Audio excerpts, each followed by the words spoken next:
This webinar, yeah. So we've designed this webinar to show you how it's easy to prioritize your mental health.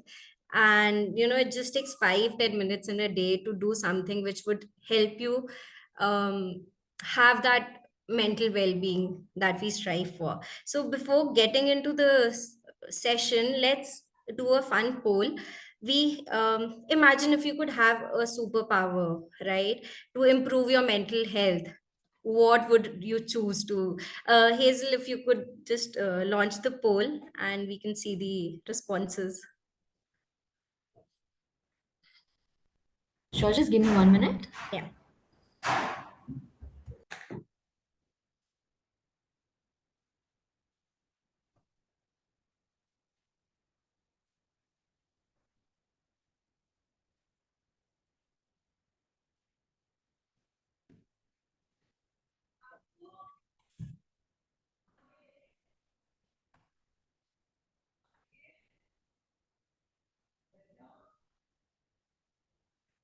Okay, so quickly, if you could, choose one superpower, what would it be?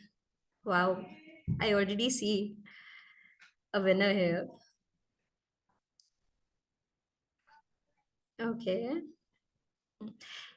let's do it for 30 seconds and then we'll see the results.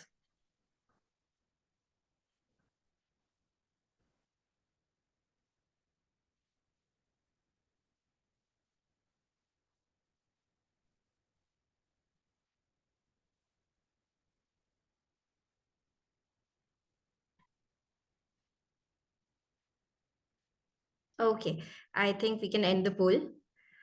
Uh,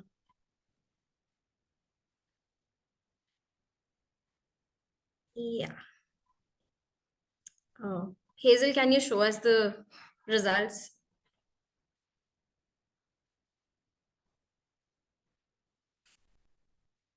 Visible? Invisibility. We would all want to be just invisible at times, just to avoid whatever is going on and get our mental peace. I agree. I agree. Okay, so let's jump into the session. But first, let me introduce you our guest speaker we have with us, Miss Tanvi Jajoria. She is an accomplished counseling psychologist and she's co-founder for Mentamigo. That's a platform that provides ethical, affordable, and accessible mental health care. So she's also a recipient of Business World 30 Under 30 Young Professional Wellbeing Award 2023. And she's committed to promote mental health, mental well-being, and she's also like her commitment is also acknowledged under prestigious media outlets such as Live Mint and Indian Express. So thank you so much, Ms. Tanvi, for being here and joining us for the webinar. Thank you so much. Thank you, Sylvie, for that introduction, and I'm really looking forward to the webinar. We are too. We are too. So before we jump into, what do we do for our mental well-being, I really wanted to ask you, you have done so many, initiated so many activities again, right, like to raise mental awareness, to raise awareness about just mental well-being and giving that support to people. What has inspired you? Like, what's your inspiration for that? See, honestly, I started doing, these awareness-based initiatives very early in my career, even before when I started working as a psychologist. It was during my master's, and at the same time, at that point in time, it was, we were going through COVID as well. So at that time, being a psychology student, learning all of those things, and then seeing people around going through a whole, tragedy, it was a lot to take. So for me at that time, mental health awareness became like, an escape, and at the same time, a medium also to contribute at that point, in some way. And initially it was coming from like, any psychology student would say that I'm interested in mental health, I want to help people and this and that. But eventually it became more and more personal. The more I started talking about mental health on social media, people around me and all that, even my family members came up and, they started talking about their mental health issues. And that's when things became even more real. And when certain issues become more personal to you, your commitment towards them even, it just increases. And it's not just a social issue that you're working around, it's a personal, there's an aspect of personal issue as well. So I think a mixture of everything kept on adding to one on the other. And at every point in time, there was a different motivation to have that kind of commitment. And that's why, I kept going on with different things, trying out different things. And yeah, that's how it worked out up until now. That's great. That's great. And we really need professionals like you to spread that awareness because it's still a taboo. It's still a taboo, Speaking about our own mental well being, as you said, your family members came out and spoke to you about things that might be bothering them. And this COVID time was actually a boon for us because everybody could actually, they had that time to reflect and see what are the issues and, how to get, how to reach out for help, maybe. That's true.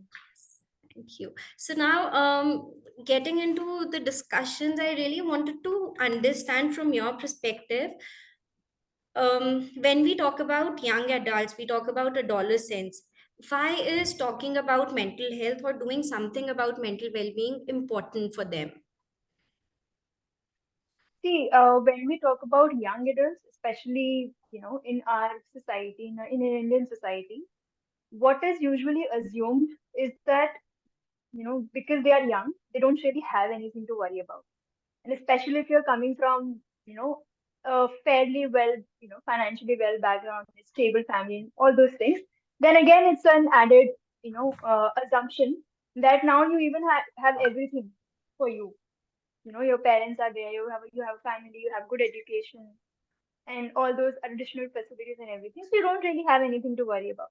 So I think when it comes to adolescents or young adults, because of this assumption that they don't really have anything to worry about, even they themselves don't know that if I'm going through something, is it right? So because they have been conditioned in a way that at this age you are not supposed to have problems. What will you do? What will you do after a certain age? What will you do at 40s and 50s if you're struggling right now, right? So the core reason that why we need to work on the mental well-being is first of all to validate that age does not matter. Even a child as young as 3, 4, 5 years old can also have problems, right? It's just that the intensity of problems may vary, the type of problems may vary, right? And this is also the time when people are learning about themselves, their own personalities, their own behaviors, their own emotional, competencies and everything. And when people are not really working on those things, they're just focused on, let's say, their education or their career. The like life is not that streamlined, right? Everything is growing, not just their career. So if everything is growing, we're focusing so much on career and family and everything. Why not on myself also? Because eventually, me myself is also growing, right? So I need to work on my own mental well-being along with it. What happens is that when people don't, children or adolescents are not really taught how to, work on themselves, their own mental well-being. But after 10 years, if they are facing any problems, they'll be expected to be knowing how to deal with it. But all these years, nobody has really taught them how to do that. And it's Absolutely. not going to happen. It's not going to happen magically, right? Right. So that's the perfect time that you start, working around it. And people are usually, I mean, especially at this point, they are more aware also. So they're more open to learning new things as well. So for young adults, it's an absolutely necessary, best time and necessary for them to work on their mental well-being. Absolutely, I agree. I mean, I feel mental health is taken as a problem, as in if you have a problem, then seek out. Other than it's part of us. It's Yeah, exactly. as physical health is, and we need to learn how to take care of it, so that when we have those life issues, the life concerns, we are much more empowered to deal with them You're equipped to deal with efficiently. it. Yeah. So it's more of a life skill, something you need to learn for yourself rather than just battling with, what stresses do you have, I guess. Right? Yeah, I mean, nobody waited for us to like get any kind of injury or anything to teach us how to do first aid. We were taught irrespective of that, Right. right? It's just like that. You don't Very wait for rightly. something. Also, so that's one thing that we are preparing ourselves. Like if we are working on our mental health right now, we're preparing ourselves for a better future. But would that also help us right now, as far as our studies are concerned, our personal lives are concerned? Like I'm talking about from a student's perspective. Would it help them right now? Definitely. See, even if you are working on your mental well-being, it is one aspect that it will help you in the future. But obviously, it will help you learn a lot about yourself in the present as well. You'll be learning a lot of, positive coping skills as well. If I am facing a certain kind of issue right now, how is it that I can deal with it?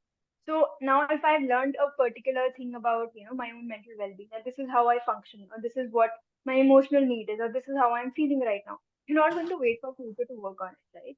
So by working on your mental well-being, it means that you are giving yourself that time to address your issues in the present, and you can only reap that kind of outcome in the future only when you have been able to work on the in the present as well. So if I'm facing an issue right now, I'm working on my mental well-being, it will help me in the present, and eventually it will help me in the future as well, because then it will not be a foreign concept for me that I suddenly have to work on a Yes, mental health. I will be coming from a place of personal experience as well. absolutely, absolutely. Right, right. Okay, so the audience we have is a mix of students and also my colleagues and other people who just want to learn about, how to take care of our mental well-being. So there's one thing which has really changed in last 5 6 years is the exposure of screen. So I would want to launch a quick poll just to access. I mean, everybody could respond to that. Uh, how many hours are we spending on screen? If you could just quickly punch in, I mean, what is your average screen time?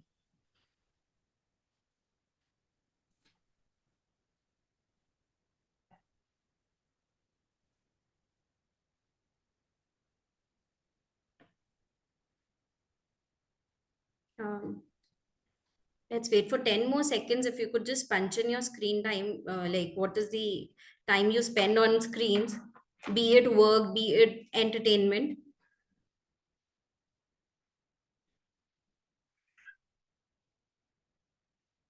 Okay, okay. Can we end the poll? Yeah. Okay. Yeah, so Do you as want to we share can the see, result? yeah, I've shared the results. So as we can see, we have people who are spending 5 to 6 hours and more than 6 hours as well. So I would really want to ask you, as a mental health professional, does screen time effect have an effect on mental well-being, the screen exposure? Hmm. See, definitely screen time is going to have an impact on the mental well-being for a lot of reasons. See, one is that what is it that you are, exposing yourself to? Let's say if you're working a lot, so on your screens, laptop, mobile, anything, it is going to impact you. It is going to be stressful after a point. Physiologically, physically, it is going to strain your body, your brain, your eyes, your everything, and eventually everything is connected. So if you're just talking on the physical level right now, if you're straining your eyes, if you're straining, your muscles and everything, eventually it is going to make you feel tired and fatigued as well, right? That is something that is starting from a physical strain, but at the same time, it is going to have some level of mental strain as well, right? So let's say if I am consuming a lot of content on social media or any streaming platforms or whatsoever, it is going to have an impact on my well-being. What kind of content am I consuming? How is it impacting my own, you know, already existing stresses in life? Is it helping me or is it making it worse?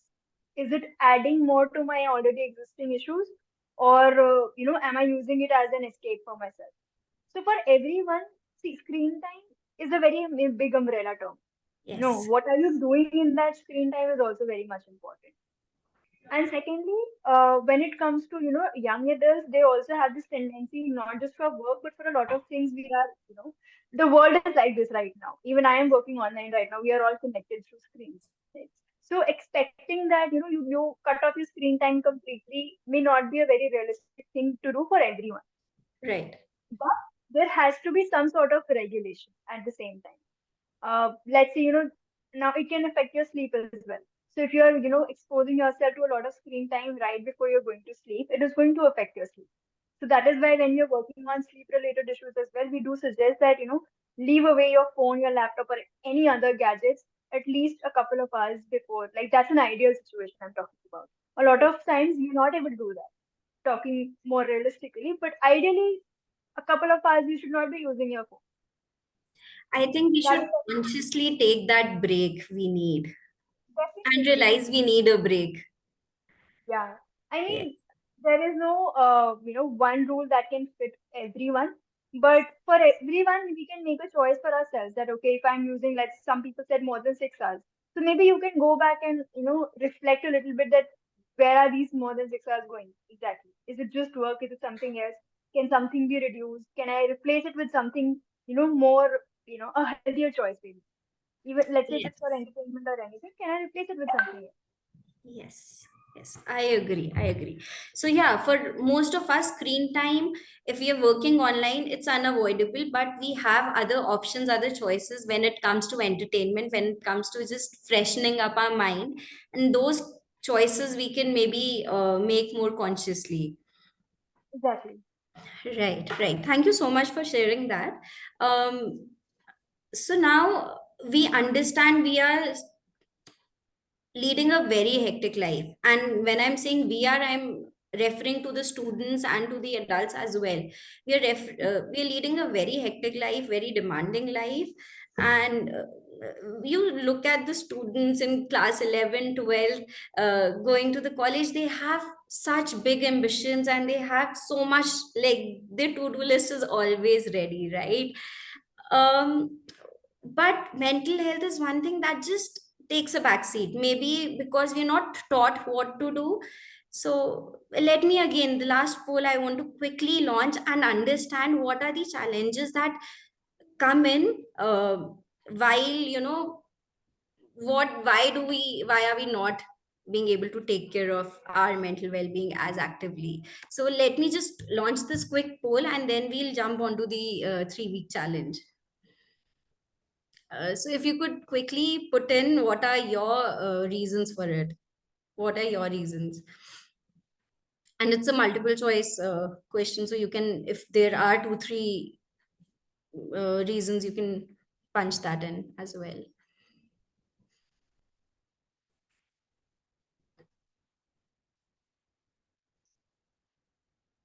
Okay. Others, kindly please punch in so that it's more, uh, you're more involved and we also understand where are the challenges that you're facing.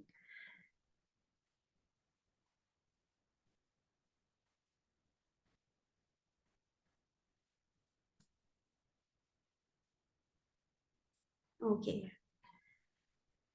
Yeah, so as I can see in the polls, the main reason is not, like, I'm ending the poll if anybody wants to. Yeah. So the main reason for them is lack of time, as you can see in the screen, right? So lack of time, we don't have time to take care of that. So keeping that in mind and other things as well, we have created this 3 weeks challenge wherein you would just require to spend maybe 5 days, 10 days, or 15 minutes, sorry, 5 minutes, 10 minutes in a day to just get that mental well-being we are aiming for. Okay, so let's jump into it. It's a 3-week challenge, and each week is aiming onto a particular skill or a particular foundation for you to just give you an experience of how little time, or it's how like how easy it is. I mean, that's all it is meant to be. So let's start with it. Let's start with it. So let me share the week one challenge. So week one is all about building the foundation, and we will be going through. All of you after end of this webinar will be receiving a 3 week challenge in your mails, and a feedback form for with that as well. So each week would have, like, every day would have one simple activity for you to do, and that activity would not take a lot of time, and it's very easy, like it's very easy. So all these activities, I we'll just discuss those right now. So week one activities would include gratitude journaling, which would be just, thinking of 5 things that you thankful for, being mindful, study breaks, nature walks, easy things like these.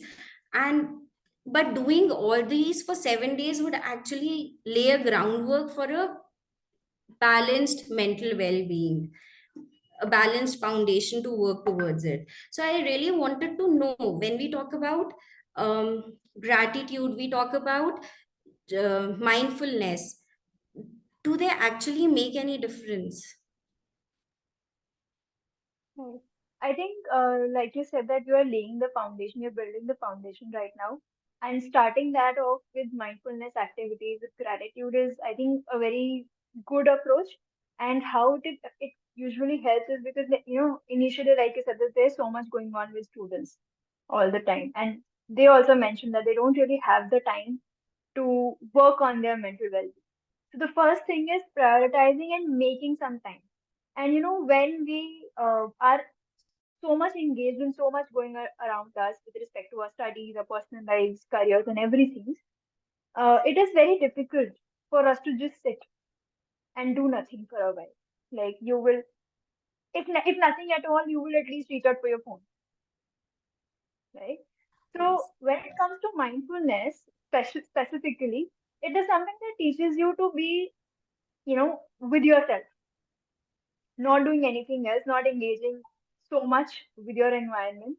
And that is very much important because we are, in a way, being driven by our environment a lot more than we are driving our life. So mindfulness helps you, get back that control gradually. And even when people start doing these exercises to be on a more realistic, and again, it might be a very difficult task to do initially because our brains are now wired that way, that we need something, we need some kind of stimulus all the time, be it work, be it something that you're watching on your phone or laptop or anything.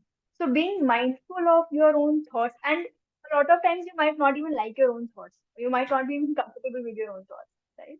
Yeah. So when you listen that mindfulness, if you just need to sit with yourself for 5 minutes, you might not even be able to do that for 2 minutes, and that's fine. But those 2 minutes are also very important, and that can increase eventually. So once you're able to do that exercise, you'll be learning how to be with myself and not being dependent and not finding an escape to run away from your own, thoughts and your own emotions. And gratitude becomes like, now if I'm taking something away from myself, you know, which is making me feel better in the moment at least. Now gratitude is something that will fill up that void. It will give me something positive to think about in that, sort of void that has been created when I'm trying to be just with myself. So gratitude, because a lot of times we just, we don't pay attention to a lot of good things that are happening around us because our mind is so occupied with other things that are not going right. So gratitude in that space can give you a little bit of perspective shift as well. That okay, there are problems and I need to work on them, but at the same time, there are these things as well that I need to be thankful about. So I think a combination of that can help you with a good start. A little bit of issues might be there, but eventually you'll get used to it. Okay. Okay, great. I think that makes sense. Actually, that's very true. When we don't have anything to do, we are so used to the stimulus, we would reach out to the screens, let me scroll something just because I'm free. I mean, what to do with this free time. So that's a good idea to actually, just know what else can we do with the free time. And as you said, it might be very difficult to just sit for 5 minutes as well, or think of 5 things we are thoughtful for, but I think a start is important. even if you get those 2 things or 2 minutes of that, is, I think, a good start. Okay. Day three, we are asking them to ask a trusted friend what are the things they like about them. So when we are talking about this, how is external validation contributing to my mental health foundation, like my mental well-being? Hmm. I think for people, who have these thoughts repetitively that maybe they are not, perceived well by the people around them. Because in Indian culture, again, this is a very common practice that people don't just go around appreciating you or saying I love you and so things, right? Yes. Something is presumed that okay, if you are my friend or if you are my sister, brother, daughter, whatever, it's presumed that these feelings exist. So sometimes just going out and actually hearing these things from your loved ones can really help you with that reassurance that logically I know that these people are there, but once they've said some good things about me, those things are getting embedded in my mind. So the next time I'm feeling low, or the next time I'm feeling lonely, or the next time I'm having any negative thoughts about my own self, I have something to counter it. Right. Something that has been said by a loved one to me. Now, I don't have to assume things on my own. So I think that's a very important exercise, and a lot of times people are getting isolated as well because it's how the world is turning out. So maybe just going out and connecting with your loved ones again and saying Right. out these things without being awkward can be really helpful. Yes, I think that's a good idea. Also, it would help us to look out for our support structure we have. That's very important. I mean, we can identify who are the people we can reach out to as well. Right, right. So on day six, we have an interesting task wherein we are telling them to switch off your phones for what, 20 minutes and go on a nature walk. So when I say nature walk, I mean going in a park or anywhere. I mean downstairs with nature, right? Lawn, park, whatever plants. So how would that help? Um, I also used to do these detoxification of for mobile phones and everything. And once I went on a trip last year, that was a nature walk 5 day tour, and there they asked us to keep our phones back in our bags, and we were not allowed to even talk, let alone using our phones. So this is something that I'm not sharing, as an expert or a psychologist or whatever, but from my personal experience at how it went.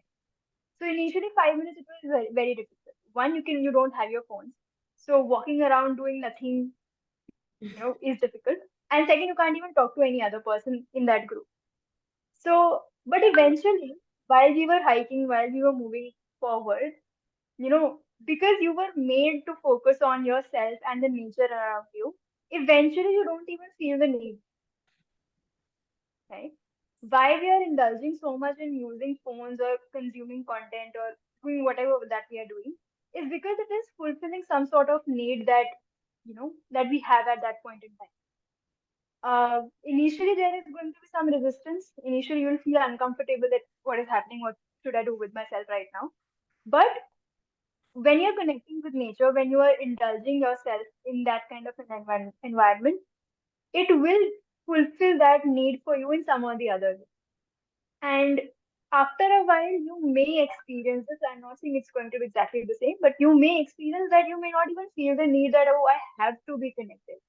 It's like, it's a withdrawal symptom if someone is too addicted to their phones in that case. Then initially you will feel that, but eventually you will get used to not being with it because now you have a better, coping mechanism as well. So you'll get to see how the nature is helping you and how the nature helps our mental well-being can be different for everyone as well. Okay. What do you connect with in the nature? I mean, Hmm. it's vast. So what elements do you connect with and how do those elements make you feel? Is also Okay. Okay. Yes. Yes. That's an interesting take on it. Right, right. Okay, I would also want to tell all the participants in the end we would have a question answers round. So at any point of time, if you feel you have a question, you can, just feel free to jot it down somewhere so that we can take it up by end of the session. Right. So this was week one, wherein we are just building a foundation and giving an experience of what to do when, if you want to actually prioritize it. So the next week we are actually trying to nurture the resilience. So when I say resilience, I mean to say, how to, I mean, if I've started something, how to, take it to the end, so to say.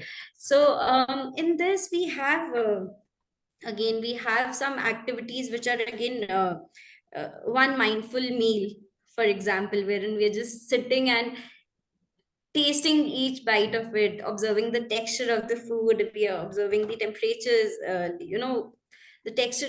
There are a lot of times we just eat and we are thinking about something else, we're doing something else, and we don't even remember after 10 minutes what did we eat, right?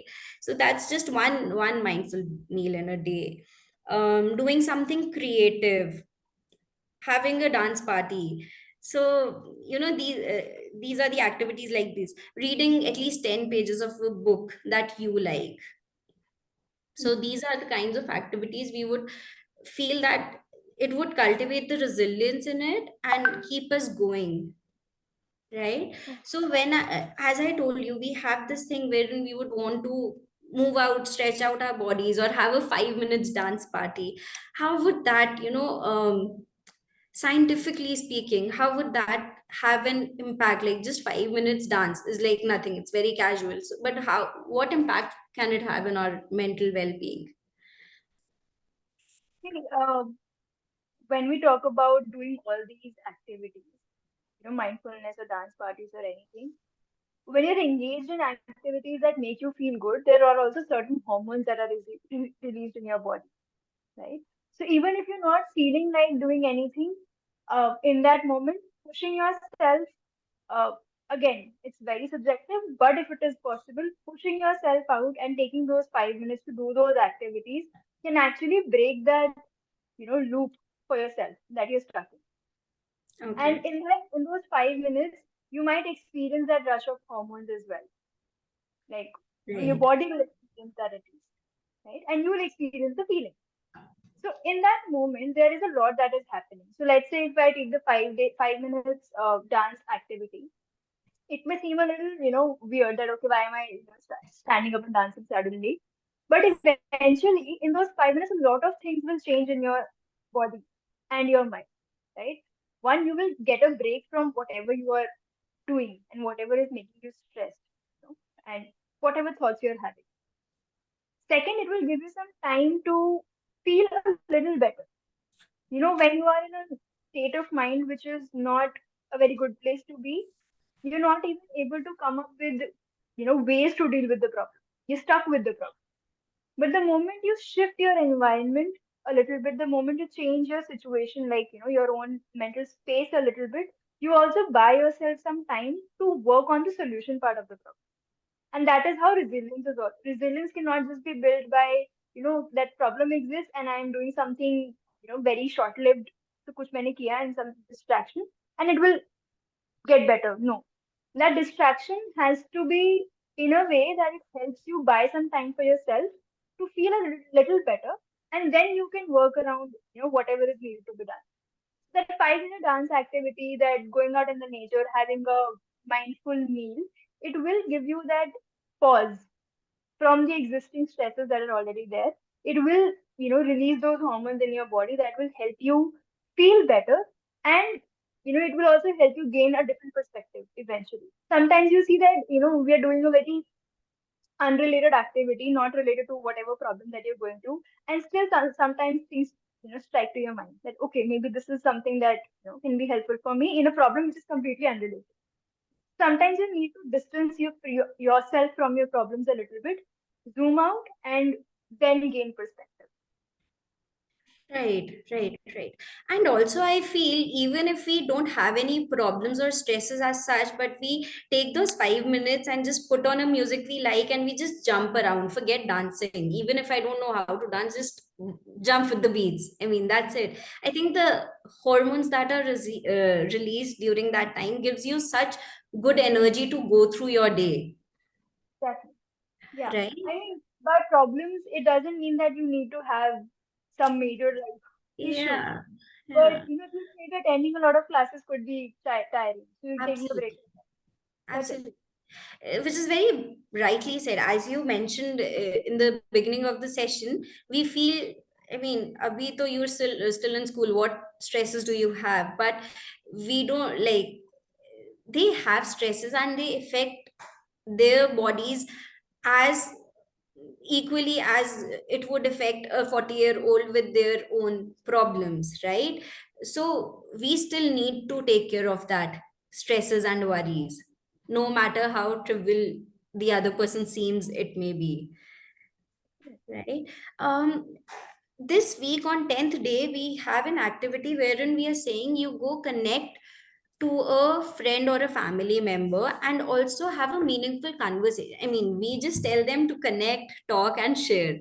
So, what I want to ask you is, what do you do? I mean, I meet my friends every day. How do I have that? What is that meaningful conversation? What do you mean by connect, talk, and share? I think it's very subjective and it depends a lot on why you are meeting that person and how are you feeling in that on that day in that moment. So on one day I could be meeting a friend just to chill and because I'm feeling good and I just want to hang out. The other day might be I might be feeling a little down or low or fatigued or whatever and I want to talk about something with that person. So first of all check in with your own self. How am I feeling right now? And then only you can see for yourself that okay, if I'm meeting this XYZ person, then what is it that am I expecting? Do I want to talk about something that's bothering me? Do I want to just get to know how they are doing? And the meaningful conversation doesn't always have to be about you also, it can be about the other person. So do I have the mind space to do I have the space that I can give to that person if they want to talk about something, or am I just looking to chill and hang out? And what is the purpose of the meeting for me? And second, who is this person? Now you cannot connect on the same level with every person that you meet, right? You'll have a different relationship, a different dynamic with every friend that you have or with every family member that you have. So I think when you say that connect with a family member or friend and have a meaningful conversation, that's a very subjective space. You add meaning to your conversation. A Okay. meaningful conversation can look very different with your mother and with your friend. Okay. So, in relation to the I am doing this to improve my mental well-being, right? I'm doing it as a part of mental well-being challenge, wherein I'm trying to improve my mental wellness. So what would my intentions be? For example, if I am connecting with a family member, say mother, I'm meeting her every day, but if I want to have that meaningful conversation or connect with her, so what would the intentions, like what would be the conversations that, I mean, I'm meeting her every day, so what's the point of connecting? Right. See, living in the same space, having some shared experiences is one thing, but still everyone has a different world, around them and within them. So even though you are sharing the same space with your mother every day, do you think that your mother knows everything about you, right? So And do most people, we know how she exactly, is feeling? exactly. So even though we say कि हम रोज मिलते हैं, what is there to talk about? You know, just ask yourself that do my parents or do my family members know everything about me? If no, then there are chances that you also don't know a lot of things about them. So if you want to have, start with them having meaningful conversations, maybe just go and ask them how are they doing, how was their day. You don't really need to have very heavy, emotionally loaded conversations as well. You can just go around and ask how was their day, what did they do, and eventually you'll, pick one layer after the other, and then you can start talking about other things, more deeper things as well. But the conversation can be as simple as how was the day and what did you do and how are you feeling, or maybe sometime if they've had a fight with someone or an argument, show interest in their conversation, and eventually they'll do that as well. So that is a connection building is not something that's going to happen in one conversation anyway, right? It's going Absolutely. to take its time. So start with smaller things. I mean, if you just go and, for that matter, anyone bombard someone with a very heavy question, how are you feeling, then this and that, maybe they'll be a little like, what has happened to you? Right? So start with Right. simpler questions and Right. start with you sharing your own experiences as well. So they also feel that, okay, maybe this person is feeling like this, aisa kuch hua hai, they are also coming and sharing. Maybe I can also do it. So Also, I it feel has to be two ways. yes, yes, I agree. And also, I feel when we are intentionally having that conversation, we are actively listening. We are there, we are present with the person, Exactly. and that really makes a lot of difference in the conversations we have. It's not superficial anymore. It's not like I have a phone in my hand and I'm listening and I'm watching the TV. So I am Exactly. there with that person and just attending that person. Yeah, and So it that doesn't also, have to be just verbal communication. Like, well, you mentioned actively listening also. So right, that also means that you need to be present in a way that if the person is not saying something, then that doesn't mean, okay, I've done my job, I've asked a question, and I'm done with it. No, you need to address that silence as well, that that some resistance as well, which takes right. time. But there is non-verbal communication also that happens that sometimes people miss out on. Ki, I have asked and I'm done. Right, right, right. So yes, with week one and two, we are just giving a glimpse of, what, how does taking care of your mental well-being look like? What are simple things you can do in 5 minutes, like in 5 minutes or 10 minutes in a day, and that would have a positive impact on your mental well-being. Moving on to week three, it's cultivating mental well-being. So whatever we have experienced, how do we take it forward? How do we actually make sure that it is ingrained in our day-to-day life, right? So the activities in week three are actually revolving around this theme. So we have activities like wherein we are doing deep breathing, we are making goals for ourselves, we are planning our day. So now we are trying to connect all these activities in the realistic day to day lives of ours. And then we have an activity saying, write a list of things that you're good at, right? And like these are the activities we have. So how do you feel? I mean, I felt it is important for us to integrate all these activities in our day to day life, so that we're not actually giving an extra time or slot. It shouldn't be a pressure that I need to do this. It should help me in my day to day life, right? So when I say, set goals for myself, how would that help my mental well being? See, I think one point that you've mentioned that it should not be a separate thing. It should be like an ingrained part of your usual day-to-day routine. And I think that is something that will get ingrained when we know what is working for me, what is helping me, and what is not helping. So, firstly, uh, maybe just look at it something like, this is not something I am doing to work on my mental well-being. Like that becomes a task, right? Yes, So if I'm yes, making a routine for myself, I'm just making a routine for myself because it's helpful. If I'm doing deep breathing exercises, if I'm going out for a nature walk or anything, these are normal tasks that I'm doing to make myself feel good. Sometimes the words that we use also make very simple tasks very heavy in our mind. Oh, I need to work on my mental well-being and feel good and this and that. yes, But when you look at it, all these exercises and all these activities are very simple, and probably a lot of people, you might already be doing all these things in your life, if not very regularly at some point. You might be going out for a walk, you might be putting away your phone for a while voluntarily. Now it's too much, right? So first of all, understanding that this is not something that is a very like foreign concept that you've not done at any point in time is one thing. Second, when you say that how making a routine or a to-do list or goals can be helpful, it gives you a direction. A lot of times people feel that I don't know where my life is going or what am I going to do or what do I expect from my day. There's a lot of things that are on our plate, and sometimes it becomes like a duty in our mind. Where do I start my day from?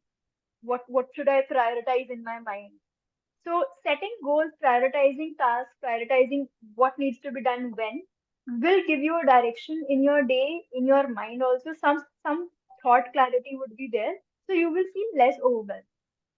You know, I mean, Right. that works very well for me also personally. If I have a lot of things to do, once I just put it in front of myself on a piece of paper, it's like, now it's not just in my head, it's in front of me and I can analyze it better because it's in front of me and I can, put a number to it. So then I have a direction to work.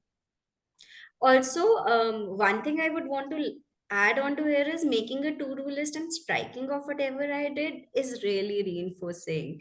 I mean, I'm done with this. That really Sometimes, acts as a good sometimes reinforcement. I write things that I've already done in the day, but I did not mention it in the to-do list. So I just take it out that, okay, I did this one thing.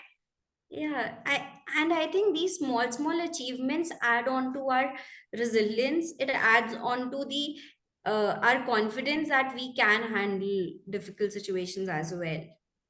Yeah. We can do it, it's doable. It's under control, maybe, right? Um, Day 19, we have an interesting activity which tells you to write down all your worries and stresses. How would that help me? How would writing my worries help me? Wouldn't it just increase it?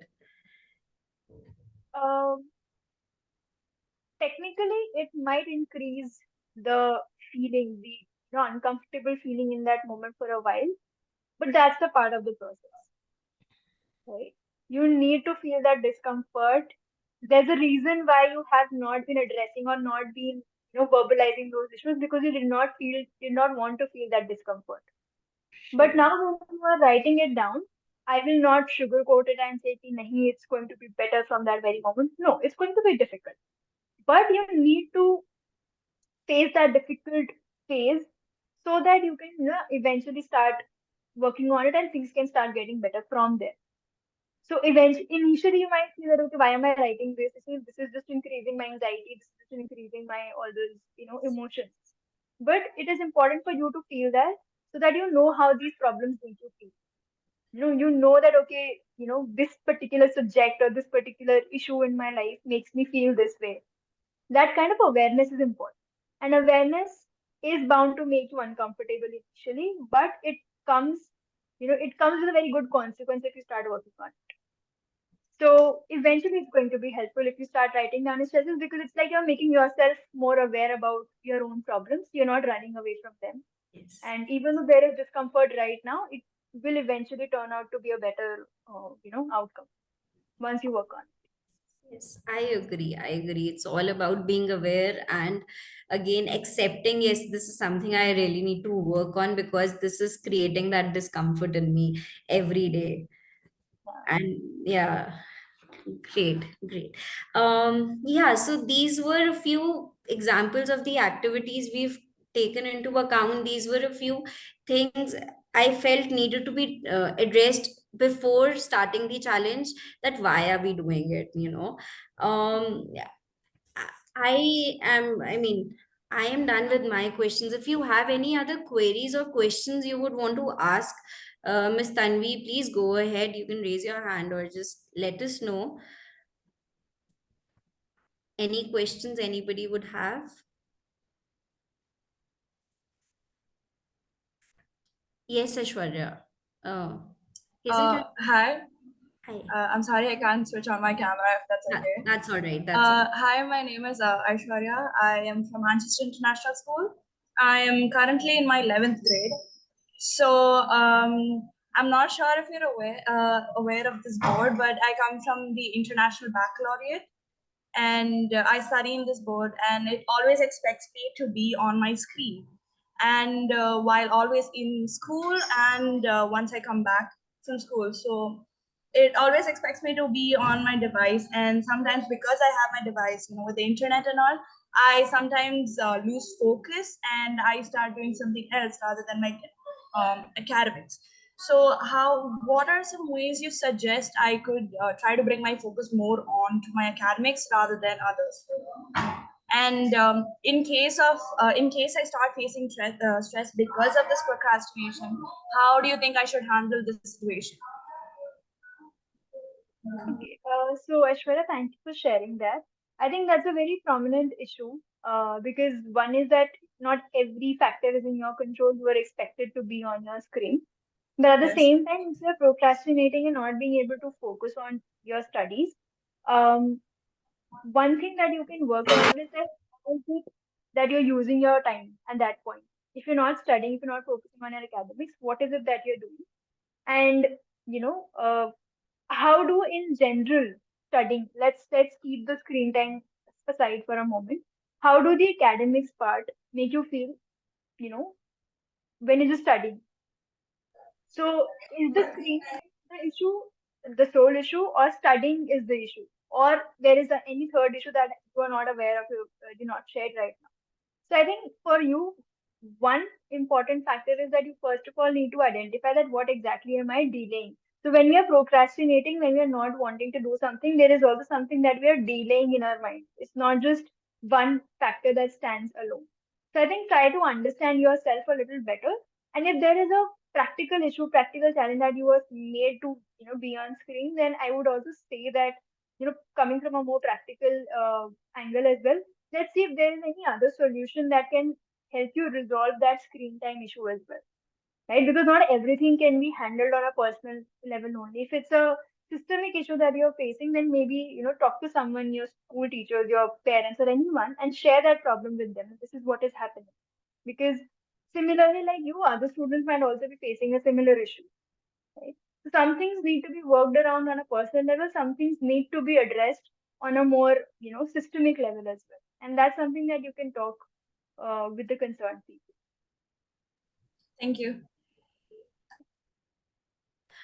We have another question. Aishwarya, are we okay with the answer? Do you want to discuss it more?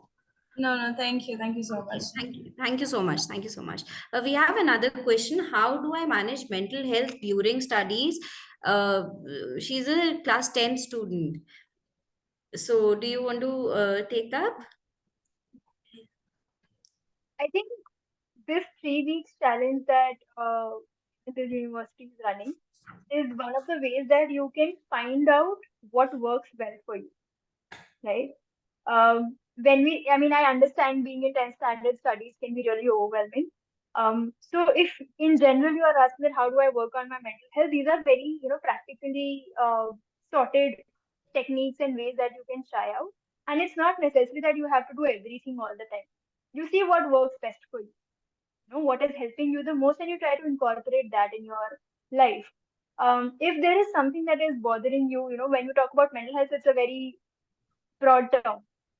If there's anything in specific that's bothering you, want to talk about it, find someone, your family members, your friends, and go and just talk to them. Go and just share. Because sometimes you feel that it's just me who is going through this problem and I don't, know if I should talk about it. But most often than not, you can definitely go and talk about your problems. That is one thing that can help. And second, all these exercises that we've discussed today, try to do that and see how it works for you. I want to add on to this. On day 4, we have this activity called study break, right? So I agree, we need to study for a lot, like 2 hours 3 hours straight to get those results we would want to, but we can incorporate small 5-10 minutes break after 50 minutes. So 50-10 rule we can just follow. I mean, when I say study break, I want you to just go off screen. That might answer your question as well, Ashwarya. Just go off screen, stretch a bit, move your body a bit, do like we have asked you to do stretching and a little jumping jacks or something to get those hormones in place. But do those, just take those 5-10 minutes break and get back to your study. Your focus would improve, and you would, like, your learning, your focus, everything would improve with just those 10 minutes break. um yeah, anyone else, anybody else who has a question? Okay, there's another question, ma'am. I've just gotten my chat. What are some misconceptions about mental health and how can we address them? Can you share any advice on building resilience and coping with adversity? I think there are a lot of misconceptions about mental health. One is that, you need to feel good all the time. Or this is something that you need, this is like good mental well-being is something that you need to achieve. So first thing is that mental health is an all-time ongoing process. Just because I'm working on my mental well-being doesn't mean that I'm not going to feel sad or I'm not going to feel, exhausted and frustrated ever. All of it is a part of your mental well-being. All the good emotions, all the difficult emotions, everything. So that is one thing, that mental health is not it's not a destination basically. It's an ongoing process, and you'll have your ups and downs while you're working on it as well. And it's completely normal to feel all of those things. When you say that, how do we build resilience and coping in adversity? It is very difficult when you are already, when you are continuously a part of that adverse situation. It becomes even more difficult to be resilient at that point. But I think in that moment, you can still analyze your situation, that what are the things that are not in my control? Absolutely not in my control. I can do nothing about it. And what are the things that I can, I have some control on? Like, my own perception of my situation. What are the resources that I have that I can use? Am I limiting myself from using my own resources at the point? Am I limiting myself from seeking out help? Or, is there any way that I am basically limiting my own, growth or being resilient in that situation? So adversity could be of any point in this context, but in that moment, sometimes we feel helpless also, that there's so much going on and don't know what to do. And in that, moment, we don't realize that there are still things that we can control, but it just, takes a backseat. So Yes. maybe you need to be being a little more conscious about that part and bringing out that okay, these are certain, and most importantly, accepting that there are some things that I cannot change. I think a lot of mind space gets occupied with that part only, that this is, bothering me. So shifting your focus to the things that I can control, and that can help you be more resilient and looking for solutions, and how you can do better in case of adversity. Okay. Thank you so much. And Auden, okay, so he has replied back. And add on, ma'am, why some of our thoughts have major impact on our lives even after being minor situations and incidents. How can we manage that? So there might be situations that are not as major, but it really impacts us of how we feel, our thoughts. So how do we manage that? See, a situation being major or minor is very subjective, right? So we don't know what situation you are saying is not major for you, but in your own life's experience, it could hold a lot of significance. Right? Right. Something might not impact, you the same way it might impact me, or it might impact so if you're anyone here. Right? So it's a very subjective experience. So you may think that okay, it's a very small thing, but it's impacting me so much. Instead of judging yourself that okay, this is a small thing, why am I getting impacted so much? Why am I, feeling so low about it? Try to take that as a piece of information about yourself. That okay, this is something that bothers me. It doesn't matter if it's major or if it's minor or whatever. We don't need that label in the first place to begin with, right? If it is bothering me, it is a problem for me. I need to, understand more about it. So, how do you work around those emotions is something that is highly context based. I cannot give an advice or anything, to that, something that broad. But the first thing is that just validate yourself that it is not an exaggerated reaction to a small thing. It's important for you, and that is why you are having that reaction. And that is something that you can understand more, maybe yourself with somebody's help or professional help, whatever works for you. Very well said. I mean, it might not be major or minor. If it is impacting me, it is important, regardless. Yes. Thank you so Excuse much. me. Yes. Before one last thing before we all close, I'd really love to get a screenshot of everyone here. So if you can turn on your videos, please go ahead. I'll quickly take a screenshot, and yeah,